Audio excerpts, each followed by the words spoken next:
Balerina ng bayan, si Lisa Macuhay Elizalde na nag-aanyaya sa inyong samahan kami at ang aming mga espesyal na panauhin para sa kalahating oras ng masayang kwentuhan sa aming programang Art to Art, kung saan ang usapang sining at kultura ay para sa lahat. Huwag kaliligtaan, tuwing linggo, alas 3:30 ng hapon, dito lamang sa DZRH Radio, DZRH TV, at via online streaming.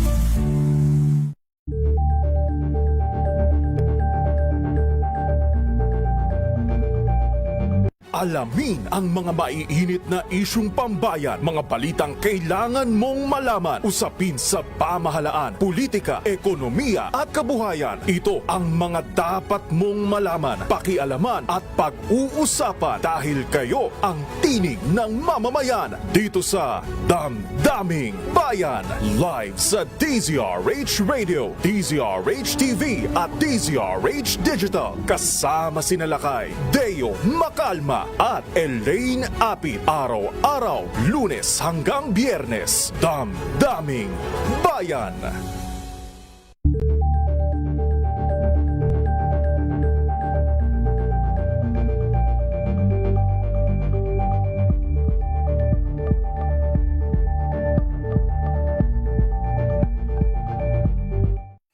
Mga balitang gigising sa inyong umaga. Mga balitang kailangan mong malaman. Mapapakinggan sa ACS Balita sa 2x2. Kasama sina Anthony Taberna at Jerry Baha. Lunes hanggang Biyernes.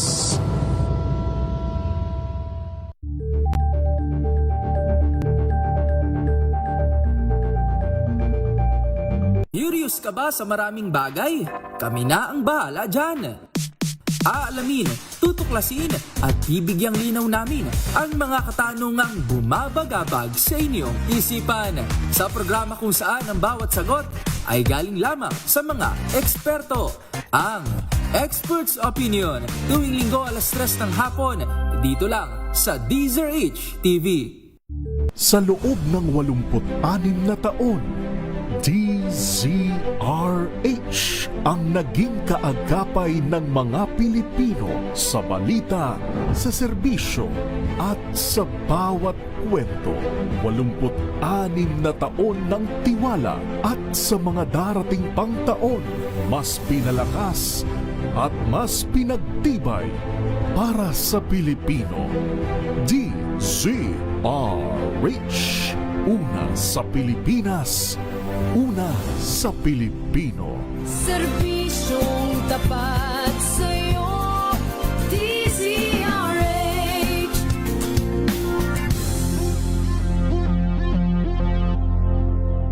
Mga kalunas, dahil sa inyong pagtitiwala, ang Lunas ay may extension na. Lunas Extension. Magandang gabi Luzon, Visayas at Mindanao. Ito po ang pagpapatuloy ng ating talakayan tungkol sa ating kalusugan. Kasama niyo Cheska San Diego, Bobadilla at kapartner po natin ngayon ang DMI Philippines. Sila po naghahatid sa atin ng mga produktong MX3. At tayo ay happy, laging privileged na makasama po ang ating medical doctor mula po sa DMI Philippines. Walang iba kundi si Dr. Edwin Bien. Doc, good evening po sa inyo. Magandang gabi, Chess. At sa mga nakikinig sa atin lagi, magandang gabi rin po. Ayan, ngayon ay mapapag-usapan na naman natin ang isang interesting topic at marami na naman tayong makukuhang mga bagong kaalaman mula kay Dr. Edwin Bien. Tungkol naman sa goiter ang ating pag-uusapan tonight. I'm sure marami pong gustong mag-text at gustong magtanong. Ibibigay na po namin ng maaga yung aming text hotline para po sa mga katanungan ninyo tungkol sa topic at ganun din sa MX3. Doc, ano po yung ating text hotline? Sa mga interesado po, mag-text na kagad kayo ngayon sa 0918-8888-693. Maganda po talakayan natin, Usapang Bosyo. Oo. Itong bosyo, ito Doc, ay isang kondisyon na nakakaapekto sa leeg. Tama po ba yun, Doc? Well, totoo yun, no?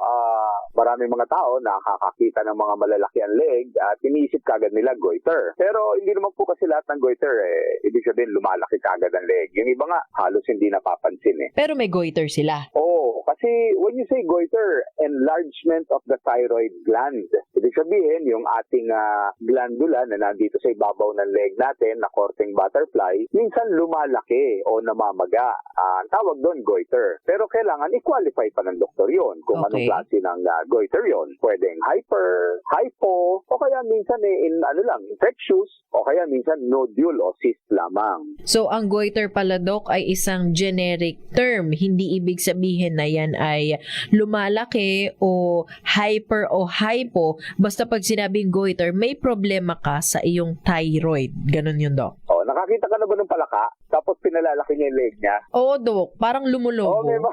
Lumulobo, di ba? Lumulobo. Mm-mm. Ganun din eh. Ganun din sa may goiter eh. Lumulobo, pero minsan yung paglobo hindi pantay. Minsan kaliwa lang, minsan kanan lang. Minsan maliit lang yung paglaki eh. Pero yung sintomas, minsan grabe. May iba naman, ang laki-laki na ng leeg, halos wala namang sintomas. So magkakaiba talaga tayo. Oo. Yung mga nakikita nating tao na lumalaki yung leeg, yun lang yung nare-recognize natin na goiter kasi ang sakit nila. Pero sabi nga ni Doc kanina, may mga pasyente na may goiter pero walang manifestation, hindi lumalaki yung kanilang leeg. Ang tawag dito, Doc, ay hyper o hypo? Minsan hyper, minsan hypo. Actually, malalaman mo lang yan sa sa laboratory test para tingnan mo kung tumataas yung thyroid hormones gaya ng T3 at saka T4. Okay. Yun ang sukatan ng doktor doon kung nagiging hyper o hypo. Pero may mga lugar kasi sa probinsya na walang laboratorio kagad, so nagda-diagnose ang doktor sa clinical picture. When you say clinical picture, tinitingnan yung mga itsura ng pasyente, tinatanong yung sintomas niya. Magkaiba kasi ang sintomas ng hyper sa hypo eh. Okay. Sa pangalan pa lang, hyper. Ibig sabihin, mabilis na kagad ang tibok ng puso, mabilis gumalaw. Lahat sa kanya mabilis eh. Mabilis magalit. Ganon. Mabilis din magsalita. Okay. At saka minsan, pag nagsasalita, parang galit na galit. Lumuluwa na yung mata. Ganon. Ganyan lang hyper eh. Oo. Kabaliktaran ng hypo naman, Doc. Hypo naman, lahat sa bagalan. Isipin mo, kung kanina inisip mo yung palaka, ngayon isipin mo nito pagong. Naku. Alam mo naman, ang bagal nila gumalaw, parang walang kagana-gana sa buhay. Mhm. Tulog ng tulog. Tapos, konting kain, tumataba na kasi nga hindi masyado naggagagalaw. Tapos, minsan naapektuhan pati yung kanilang paningin sa buhay. Kung yung hyper parang galit na galit, yung hypo naman parang ayaw ng pabuhay. Bored na bored.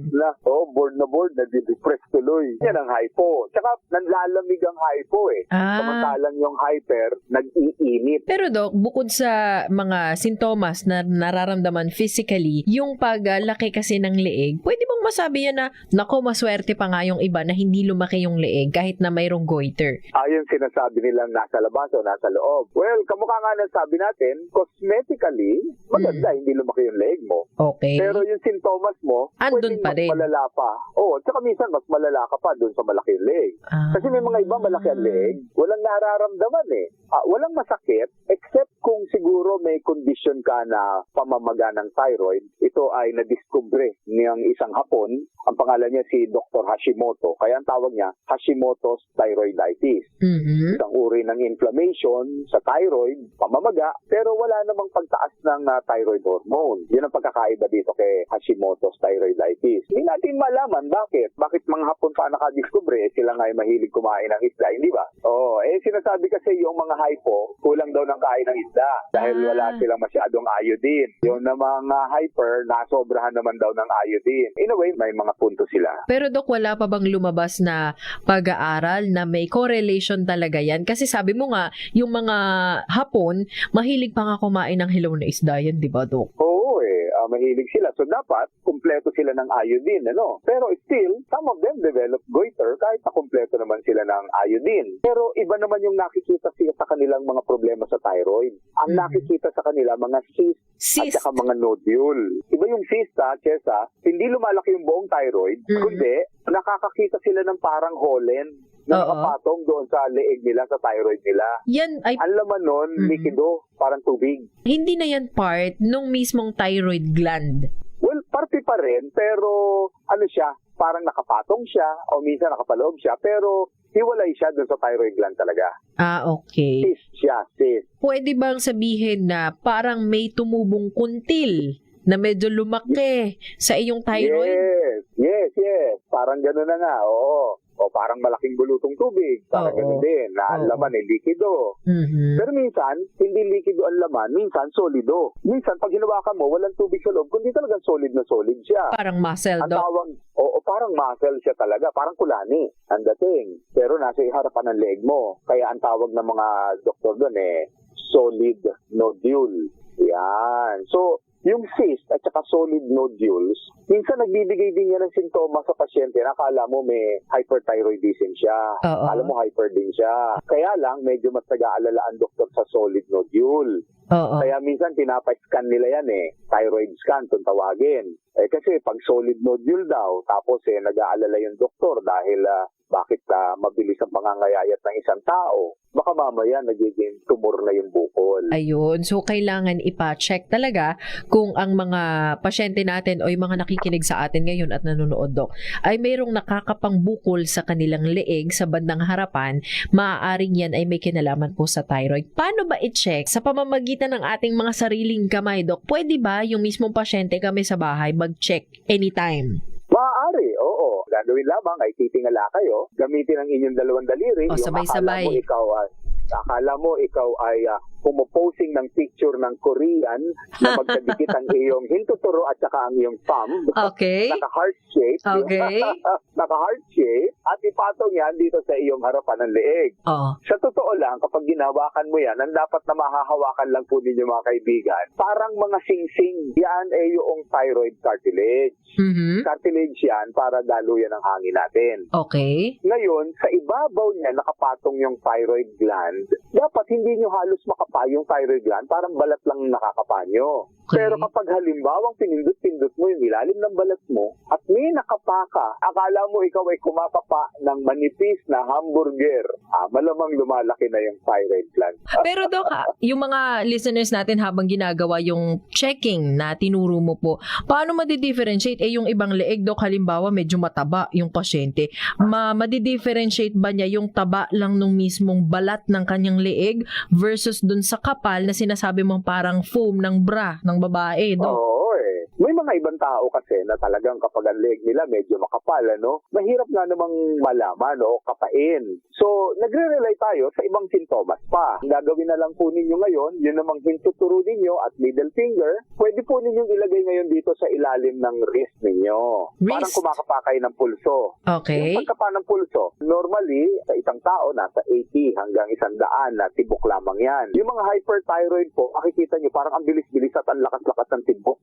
Oo. Ilan, Doc, ang tibok ng puso na normal lang? Ano per minute ba yan, Doc? Per minute, Okay. nasa 80 hanggang 100. Pag halimbawa ang bilis-bilis, mabot ng mga 1.50, magdududa kayo dyan. So ngayon, ang pangatlong gagawin po ninyo, yung palad naman ninyo. Tingnan ninyo yung palad ninyo.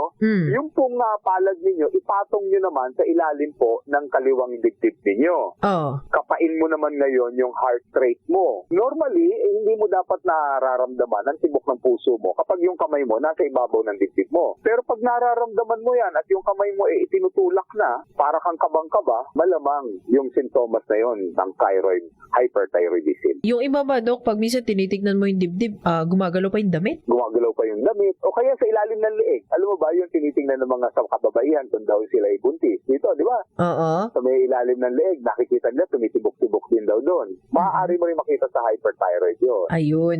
Pero kung hindi sila sure dyan sa mga sintomas na yan, may mga test ba para malaman o masigurado kung ikaw ay may thyroid problem o wala? Sasagutin po yan ni Dr. Edwin Bien sa ating pagbabalik. Doc, ibigay po muna ulit natin yung ating hotline number para sa kanilang mga katanungan. O yung mga nagkakakapa na po ng kanilang mga leeg, mag-text lamang kayo sa 0918-8888-693 para malaman nyo paano kayo matutulungan. Habang kayo'y nag-check ng inyong thyroid gland o ng inyong mga leeg, babalikan po natin si Dr. Edwin Bien. At kung may mga tanong kayo, i-text lamang po sa hotline number na yan or sa aking Facebook account. I-address nyo po.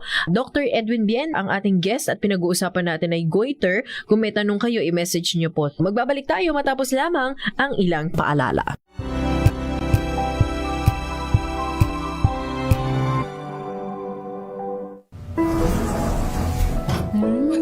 Amoy forever. Amoy LQ. Amoy New Calad Berry Blooms. Amoy kalat, amoy good vibes.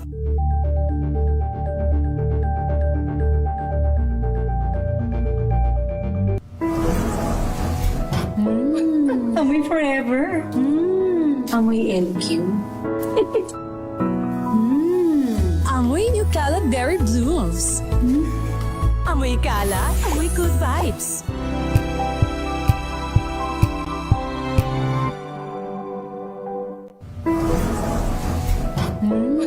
Amoy forever. Amoy LQ. Amoy New Calad Berry Blooms. Amoy kalat, amoy good vibes.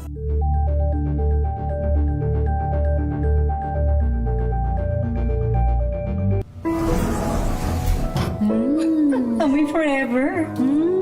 Amoy LQ. Amoy New Calad Berry Blooms. Amoy kalat, amoy good vibes.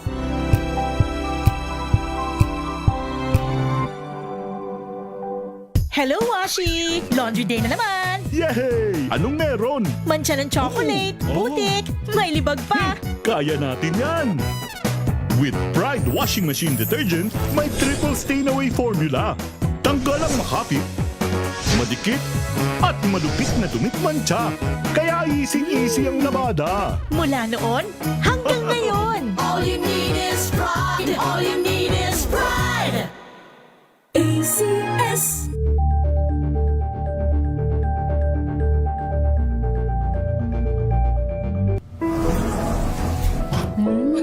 Amoy forever.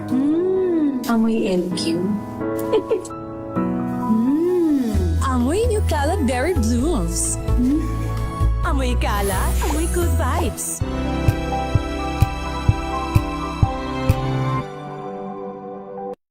Mga dagdag na kaalaman at usapang pangkalusugan.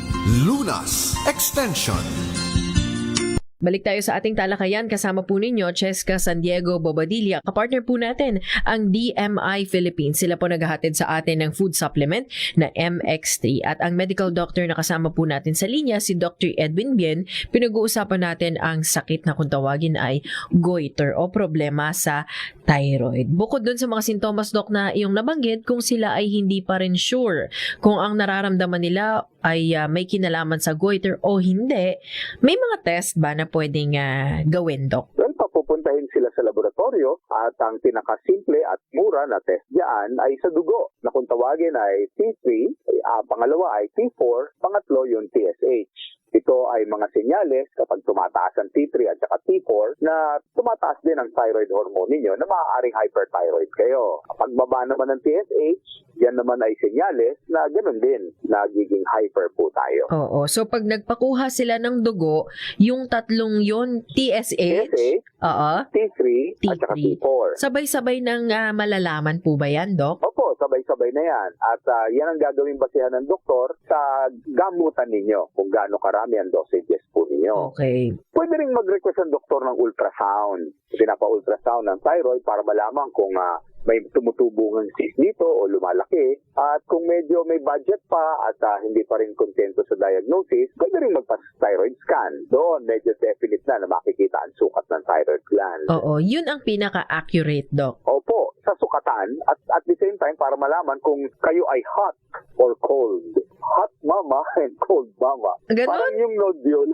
Alam mo yung nodule may hot mama at saka may cold mama. Bakit, Pag hot Doc? ang nodule, ibig sabihin maganda yung daloy sa kanya ng sirkulasyon. Maaaring ito ay senyales ng hyperthyroidism o hyperfunction. Pag cold, konti lang yung daloy sa kanya, nagsususpecha ng doktor. Baka mamaya ito isang uri ng tumor. Baka magpayo tuloy ang doktor kapag cold nodule ka ng biopsy o tuturukin para malaman kung cancerous ito o hindi. Sa mga listeners natin, Doc, na siguro malayo sa mga malalaking ospital na baka kulang din yung ibang facilities kasi hindi lahat ng ospital may mga scanning, di ba, Doc? Yung mga pang-biopsy at kung ano-ano Or pa. biopsy, oo. Enough na ba, Doc, yung blood test o blood chem nila na kapag merong na-detect doon, sure na kailangan na nilang magpagamot? Oo, sapat na na yung blood test at saka minsan nga, clinical picture pa lang, may mga doktor na mahuhusay Oo. at hindi kailangan ng napakaraming laboratorio, maaari na mag-trial medication sa pasyente. Subukan kung umigi siya doon sa medication at pag umigi, then more likely tama yung diagnosis ng doktor. Ibig sabihin, Dok, meron naman palang gamot dito sa problema sa thyroid. Well, ganito ang pananaw natin dyan. May mga gamot to lower down the thyroid hormone or to increase the thyroid hormone, depende sa pangangailangan. Pero syempre, kailangan pa rin yung tulong sa pamamaga ng thyroid gland. At doon pumapasok ang mga natural supplements na magaganda, gaya ng galing sa mangustin. Yung mga supplements na yan, dapat ba yung may component o may property o kakayanan na anti-inflammatory, Dok? Oh, you got the correct word. Anti-inflammatory means kontra pamamaga. Na siyang nangyayari kapag malaki ang iyong leeg dahil may namamaga nga. So, dito napakaganda noong natural supplement. At ang the best in the market para dyan, yung naglalaman ng alpha, beta, at saka gamma nutrients na nakikita sa balat ng mangustin. Okay. Dito sa merkado, ang pangalan ng produktong yan ay MX3. Yan po ay nakakatulong para bawasan yung pamamaga, hindi lang ng goiter o thyroid, maging sa ibang bahagi pa ng ating katawan, Dok. Totoo, alam mo, marami na ako nakitang malalaki ang lega na tulungan sa pag-inom ng MX3. Kasama sa reseta ng kanilang doktor, inumin nyo po para mas mabilis yung pagliit ng leeg Ayun. ninyo. Ilan pong kapsula ng MX3 ang isasabay nila sa kanilang mga gamot para mas mabilis humupa yung pamamaga, Dok? Well, kung medyo malaki na talaga, wala naman overdosage ng MX3, they can take it ng 3 times a day. Kung hindi naman kalakihan, they can take it 2 times per day. Ayan. Nabibili kasi sa merkado 500 milligrams all natural ito. So, wala kang ikakatakot dahil pwede ito kahit na kanino. So, every time na ikay kakain, umaga, tanghali at gabi, pagkatapos mong kumain, pwede kang mag-take ng isang kapsula ng MX3. O, tama ka dyan. O, bago kumain, para hindi nyo na malimutan, mas maganda inumin nyo na yung MX3 para walang kahalo sa inyong tiyan na mga ulam. Ang MX3, Dok, meron kasing coffee mix. Nabalitaan ko na ang mga may problema daw sa thyroid, lalo na yung mga hyper na nga, Dok, di ba? Parang bawal yata silang uminom ng kape. Kasi ang bilis ng tibok ng puso nila pag umiinom sila ng regular na kape. Yun naman ang advantage ng MX3 na kape. Nakatutulong ito dahil naglalaman pa rin ito ng sustansya pero hindi nagpapabilis ng tibok ng puso. Pero mas maganda pag sabayin nila. Pwede silang mag-MX3 na kape sa umaga tapos umaga at hapon, inom naman sila ng MX3 na kapsula. Kaya naman pala, Dok, napapansin ko sa mga grocery, tsaka sa mga drugstores, kabilang na ang Mercury, Watsons, at yung mga malalaking butika sa atin, Dok, no, dinadamihan na yung stock ng coffee mix ng MX3 kasi parang isang buong estante yung nakita ko, Dok, Puro MX3 coffee. Oo, kasi Alam mo maraming kasi- bumibili pala talaga, Dok. Oo, alam mo kasi yung mga tao kasi hindi naman nainom ng hindi naman nabili ng paisa-isang sachet Once na matikman kasi nila whether yung capsule natin, yung tsaa o yung kape, syempre binibili nila by the box na And then nakasulat naman sa box ang instruction kung paano iniinom and they do not have to worry kasi bilang natural galing sa prutas, wala naman itong overdosage, walang side effect o kahit na may ininom silang gamot kontra alta presyon o diabetes, pwedeng sabay ito. Ayan. At ang lasa, Dok, ay parang normal din o regular na kape or coffee mix na ating iniinom everyday. Mas masarap pa nga kasi hindi nakakaasim ng tiyan. Alam mo kasi yung regular na kape, pwedeng sumakit ang tiyan mo kapag ang iniinom mo sobra-sobra. Dito naman sa atin, hindi sasakit ang iyong tiyan. Oo. Ito ay sugar-free, tama ba, Dok? Sugar-free. Pero doon sa mga may nararamdaman na po, wag po kayong umasa ng pakape-kape lamang, no? Mas maganda kapsula na ang inyong iinumin. Dahil gusto po ninyo, mabilis ang inyong paggaling. Ayun. Yung MX3 capsule, available din po yan, of course, sa lahat ng mga leading drugstores. Ibig sabihin, yung mga malalaking butika, nationwide na po yan. Kung walang availability sa inyong lugar, mag-text po kayo sa hotline number mismo ng MX3 para mag-report, no, Dok, na wala sa kanilang lugar. Yung bang mga butika o mga tindahang maliliit, Dok, minsan kasi may makikita ka rin ng mga MX3 coffee at saka capsule. Okay po ba doon? Well, titingnan po ninyo kung mukhang mapagkakatiwalaan kasi marami po kaya ang ngayon ay pumipeke ng produktong MX3. Doon sa mga butika naman na may mga pangalan, malamang hindi na po sila gagawa ng produktong peke. Kaya kasi may pangalan silang pinangangalagaan. So mag-ingat po kayo. Marami pong namimeke sa ating produkto. Oo. Siguraduhin nyo, nakasulat sa produkto, sa kahon, MX3. Nakasulat din sa kapsula, MX3. Alamin nyo po yung kulay talaga ng ating kahon. At tingnan po ninyo kung nakasulat din doon na ito ay gawa ng DMI mula sa Davao. Ayun. At para masigurado at mamemorya nyo po kung ano yung tsura ng mga boxes o mga pabalat ng mga produkto ng MX3, bisitahin po sa Facebook ang kanilang account. Kung kayo po ay may Facebook, kung kayo naman po ay pwede mag-browse sa internet, i-google nyo lamang po ang mx3.ph.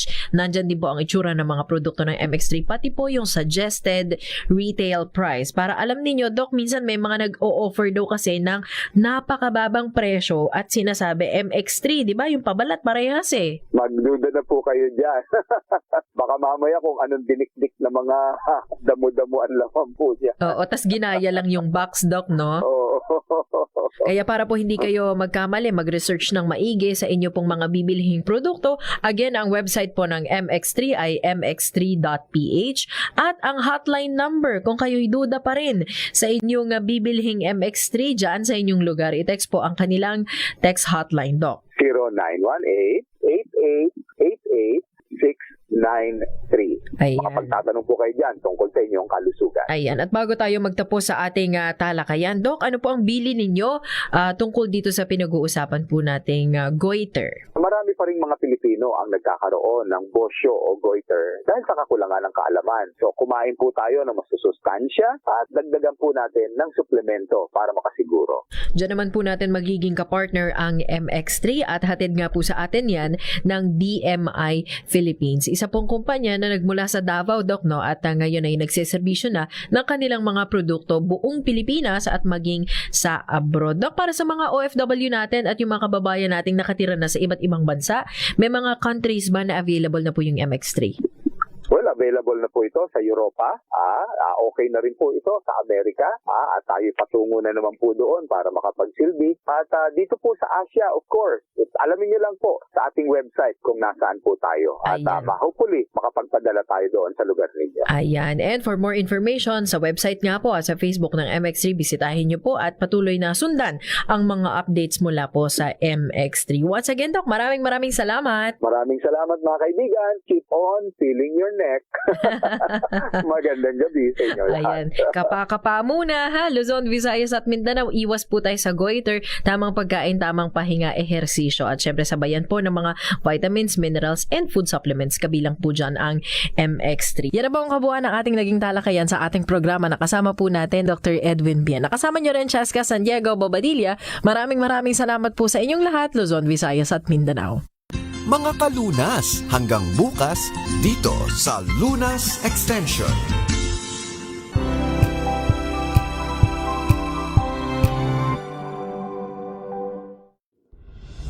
Tuloy-tuloy ang pagtulong.